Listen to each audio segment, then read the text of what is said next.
Hello student. तो आज हम कॉलिगेटिव प्रॉपर्टी के अंतर्गत जो दूसरा कॉलिगेटिव प्रॉपर्टी है वो आपका है एलिवेशन ऑफ बॉइलिंग पॉइंट, अर्थात क्वथनांक का उन्नयन। ठीक है, इससे हमें पढ़ना है। उन्नयन है, एक शब्द है उन्नयन। उन्नयन मीन्स होती है आपकी क्या, वृद्धि। अर्थात क्वथनांक में क्या होता है, वृद्धि होता है। अभी किस प्रकार से होगा आगे हम देखेंगे। तो इसको समझने से पहले सबसे पहले आपको बॉइलिंग पॉइंट पता होना चाहिए कि बॉइलिंग पॉइंट क्या होता है। ठीक है, कि वह ताप जिस पर किसी द्रव का जो वाष्प ताप होता है वह क्या होता है, उसके वायुमंडलीय दाब के बराबर हो जाता है। उसको हम कहते हैं क्या, क्वथनांक। ये हम आपको पहले भी बता चुके हैं। तो यहाँ हमें क्या पढ़ना है, एलिवेशन ऑफ बॉइलिंग पॉइंट। तो उसके लिए एक बार समझेंगे आप। एक उदाहरण मैंने पहले बताया था आपको कि एक कंटेनर है और इसमें आपने क्या भरा है, वाटर। ठीक है, ये आपका एक सॉल्वेंट है, इसमें वाटर है, ये वाष्पीकृत होगा। और इसमें आपने एक अवाष्पशील पदार्थ मिला दिया जैसे कि NaCl, जो कि सॉल्यूट है, ठोस है। तो यहाँ पर जो आपका सॉल्यूशन तैयार होगा तो इसमें क्या होगा, देखो ये भी आपके वाष्पीकृत होंगे। लेकिन जैसे ही आप इसमें NaCl मिलाते हैं पानी में, तो NaCl के जो मॉलिक्यूल्स हैं इस जल की सतह पर इकट्ठा हो जाते हैं। तो उससे क्या होता है, जल कम वाष्पित होता है, तो वाष्प दाब भी कम लगता है। तो अगर इसका वाष्प दाब आपका PS है सॉल्यूशन का और इसका P है, तो हम जानते हैं कि P इज़ ग्रेटर किसके होगा, PS के होगा। ठीक है, वाष्प दाब इसका अधिक होगा, इसका कम होगा, क्योंकि इसमें क्या है, NaCl के मॉलिक्यूल्स आ गए हैं। अब देखो इसी को हम यहाँ पर प्रदर्शित करते हैं। आपके पास एक लाइन है जो कि क्या शो करता है, वायुमंडलीय दाब। ये है आपका वायुमंडलीय दाब। और यहाँ पर कहीं जो है ये आपका जल का वाष्प दाब है, जल का वाष्प दाब। तो जल को जब आप गर्म करेंगे, कहाँ तक, 100 डिग्री सेल्सियस। क्योंकि हम जानते हैं कि जो वाटर है उसका जो BP होता है, बॉइलिंग पॉइंट, वो कितना होता है, 100 डिग्री सेल्सियस। 100 डिग्री सेल्सियस पर क्या है, वाटर आपका वाष्प अवस्था में आता है, उबलना शुरू कर देता है। तो यही तो कहा जा रहा है कि वह ताप जिस पर किसी द्रव का वाष्प दाब, ये आपका द्रव है, जल है, यहाँ पर जल का जो वाष्प दाब है, किस टेम्परेचर पर, कितने टेम्परेचर पर जो जल का वाष्प दाब है वह वायुमंडलीय दाब के बराबर हो जाता है। तो जब आप जल को गर्म करते हैं तो 100 डिग्री सेल्सियस पर क्या होता है, इसका जो वाष्प दाब है वह किसके बराबर हो जाता है, वायुमंडलीय दाब के बराबर हो जाता है। तो इसको इस टेम्परेचर को हम नाम दे देते हैं क्या, TB not. TB not, T means temperature, B means boiling point, not means होता है शुद्ध। तो शुद्ध द्रव का क्वथनांक है आपका ये। अब देखिए, जब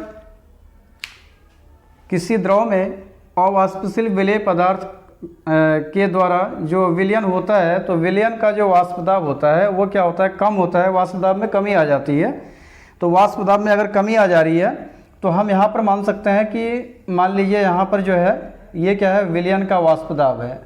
विलयन का वाष्प दाब, ये आपका विलयन का वाष्प दाब है, इससे कम है। और इसे हम ये कह सकते हैं, इसमें H2O है और NaCl है। तो इस स्थिति में इस विलयन को उबलने में पहले की अपेक्षा क्या है, अधिक टेम्परेचर लगेगा, क्योंकि ये वाष्प दाब में कमी आ रही है। तो जहाँ जल आपका 100 पे ही जो है कि वायुमंडलीय दाब के बराबर आ जा रहा था, 100 डिग्री सेल्सियस पर जब आप गर्म कर रहे थे, तो इसका जो दाब है वह वायुमंडलीय दाब के बराबर हो जा रहा है। लेकिन यहाँ पर क्या होगा, क्योंकि वाष्प दाब में कमी आ रही है, इसलिए पहले की तुलना में इसको टेम्परेचर अधिक देना पड़ेगा, 110, 120 जो भी है। तो यहाँ पर हमने मान लिया कि यहाँ पर जो बॉइलिंग पॉइंट है वो आपका क्या है, ओनली TB है। ठीक, तो आप देख रहे हैं कि जो क्वथनांकों का डिफरेंस है, ठीक है, इसमें जो है जो टेम्परेचर का यूज हो रहा है, ये टेम्परेचर आपका अधिक है किसके रिस्पेक्ट में, इसके रिस्पेक्ट में। अर्थात आप देख सकते हैं कि यहाँ पर जो TB है वो ग्रेटर है किसके, TB नॉट के। इसलिए हम कह सकते हैं कि elevation of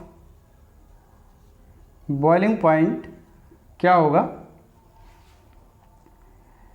TB minus TB not, और इसको डेल्टा TB से डिनोट करते हैं। ये आपका क्या है, बॉइलिंग पॉइंट है।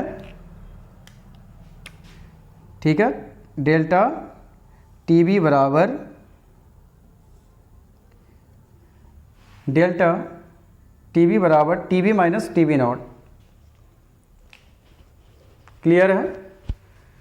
आई होप आपको समझ में आ रहा होगा। फिर भी अगर कहीं दिक्कत होगा तो आप लोग हमसे पूछ सकते हैं।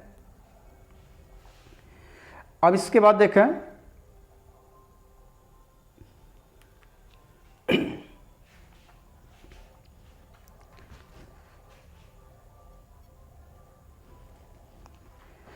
हाँ, आते हैं नेक्स्ट।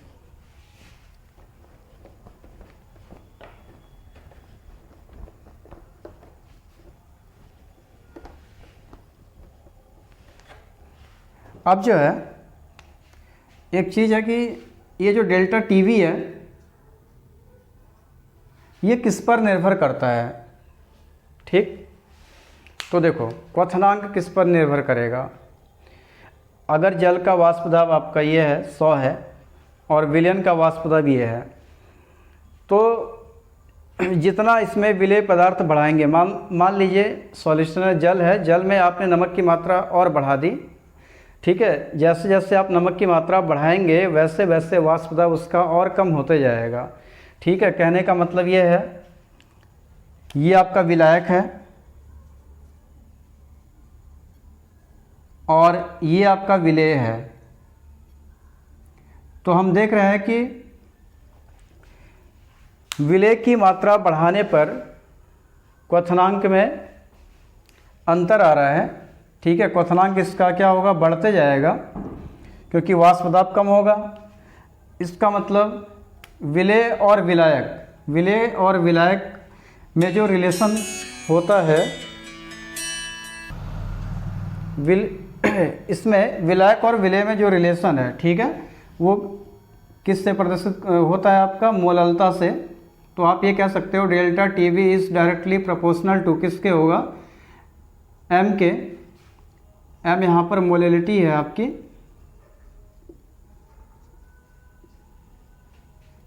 और यहाँ जब आप कांस्टेंट को हटाते हैं तो एक कांस्टेंट आपको मिलता है KB into M, where KB equal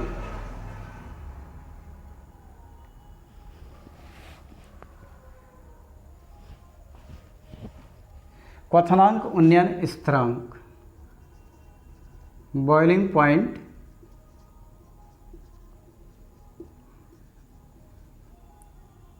elevation constant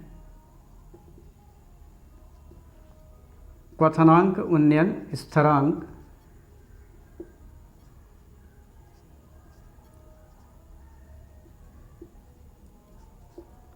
क्वथनांक उन्नयन स्थिरांक। तो ये जो फार्मूला है आपका delta TB this equal KB into M, ये आप लोग याद रखिएगा, ये आपका न्यूमेरिकल में काम आएगा। एम आपको पता है मोललता है, मोललता का फार्मूला आप लोग जानते हैं, विलय के मोलों की संख्या बटे विलायक का भार होता है। ठीक है, तो इसको आप लोगों को याद करना पड़ेगा, तो ये न्यूमेरिकल में फार्मूला आपके काम आएगा। इसके बाद हम आगे बढ़ते हैं।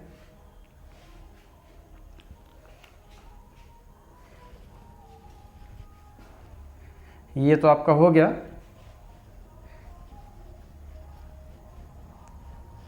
अब एक ग्राफ देखते हैं।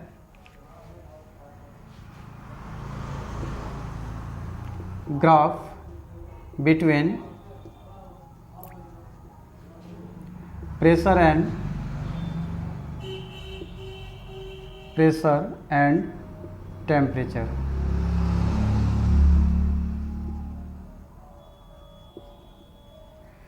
ठीक है, इन दोनों में एक ग्राफ देखते हैं। इसी को हम जो है ग्राफ से अब समझेंगे।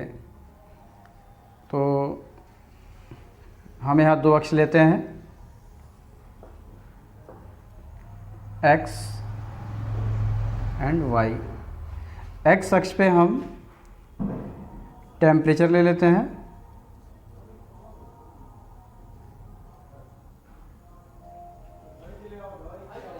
और y अक्ष पे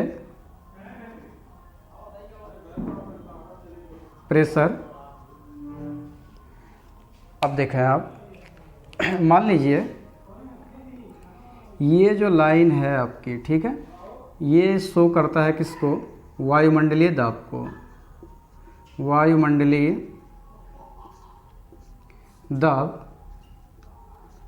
तो अगर ये आपका वायुमंडलीय दाब है तो यहाँ पर देखें आप, इस पॉइंट को पहले, ये जल का वाष्प दाब है। तो किसी टेम्परेचर पर, ठीक है, मान लीजिए आपका ये टेम्परेचर है, और इस टेम्परेचर पर जो जल का वाष्प दाब है वो आपका ये है। ठीक है, ये जल का वाष्प दाब है। तो जैसे जैसे अब देखिए हो क्या रहा है, जल का वाष्प दाब ये है, किसी कोई टेम्परेचर होगा, ठीक है, उस पर जल का वाष्प दाब आपका यहाँ पर हमने शो कर दिया। अब जैसे जैसे टेम्परेचर आप आगे बढ़ाते जा रहे हैं, ठीक है, टेम्परेचर जब आप बढ़ाते जाएंगे मतलब 100 डिग्री सेल्सियस, जैसे ही ये 100 डिग्री सेल्सियस होगा, टेम्परेचर बढ़ते बढ़ते बढ़ते कहाँ तक जाएगा आपका ये? जैसे ही आपका ये वायुमंडलीय दाब के बराबर जाएगा तो जो द्रव है वह उबलना शुरू कर देगा, और यहाँ पर जो टेम्परेचर है आपका वो है TB0। TB0 ये शुद्ध द्रव का है। और इसके बाद क्या है, देखिए देखिए ये जो विलयन है, विलयन का वाष्प दाब, यहाँ पर हम इसको लिख सकते हैं जल का वाष्प दाब है, जल का वाष्प दाब, जल कह सकते हैं या कोई विलायक आप लिख सकते हैं। और उसके बाद ये जो विलयन का वाष्प दाब है, विलयन के वाष्प दाब में कमी आ रही है, मतलब इसी टेम्परेचर के करस्पॉन्डिंग यहाँ पर इसके नीचे जस्ट ये जो पॉइंट है आपका, ठीक है, ये वाला जो पॉइंट है ये क्या है? सॉल्यूशन का है। तो यहाँ पर भी टेम्परेचर जैसे जैसे आपका आगे बढ़ेगा तो टेम्परेचर आपने बढ़ाया, और वाष्प दाब में अब इसका जो वाष्प दाब है वो कहाँ तक? 100 तक। 100 तक जाने में इसको मान लीजिए यहाँ पर जो टेम्परेचर है,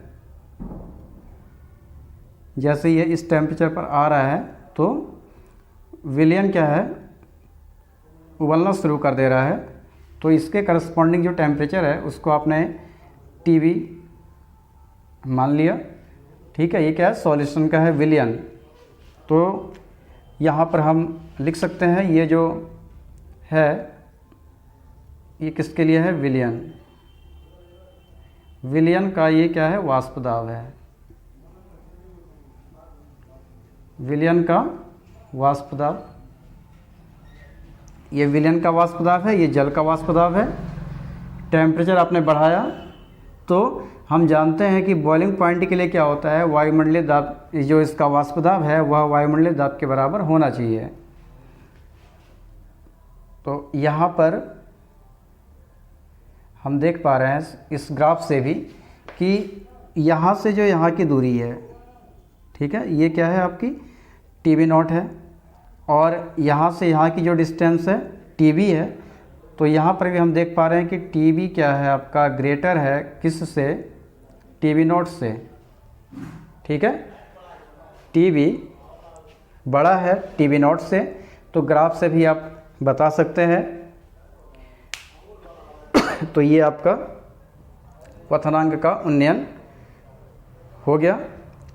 अब हम इसको डिफाइन कर देते हैं, इसकी डेफिनेशन लिखेंगे।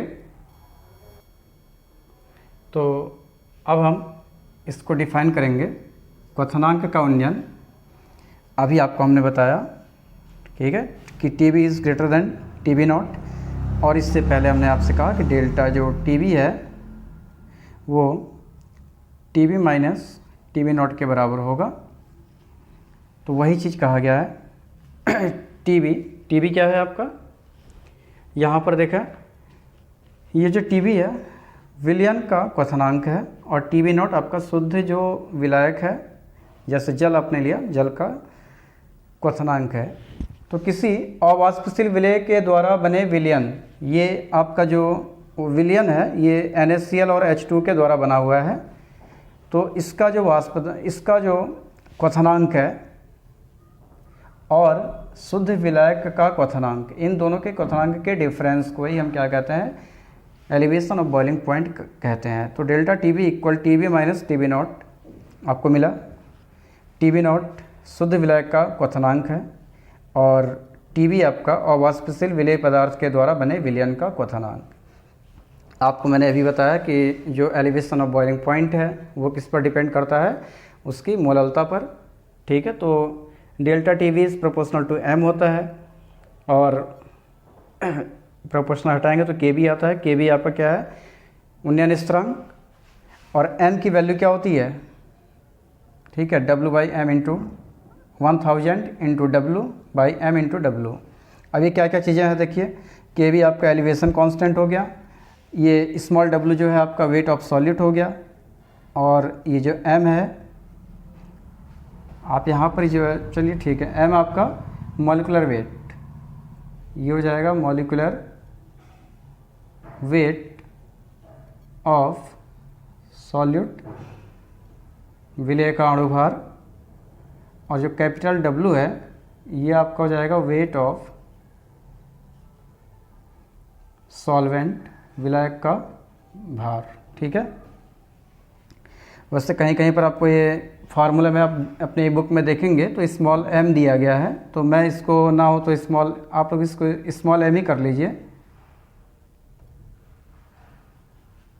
और यहाँ पर अगर आप चाहें तो इसको कैपिटल M कर सकते हैं। ये कैपिटल M क्या है, मोललता है, ये ध्यान रखें आप लोग इसको। तो यहाँ से आपका ये क्वथनांक का उन्नयन, ये पार्ट कंप्लीट होता है। नेक्स्ट वीडियो में आपका अब दो चीज़ें और रह गई है आपकी, डिप्रेशन ऑफ फ्रीजिंग पॉइंट और ऑस्मोटिक प्रेशर। तो ये नेक्स्ट वीडियो में आप लोग पढ़ेंगे इसको। फ़िलहाल आज के लिए इतना, आप लोग तैयार रखें, इसको तैयार करें, नोट्स आप लोग कंप्लीट करते रहिए। Okay student.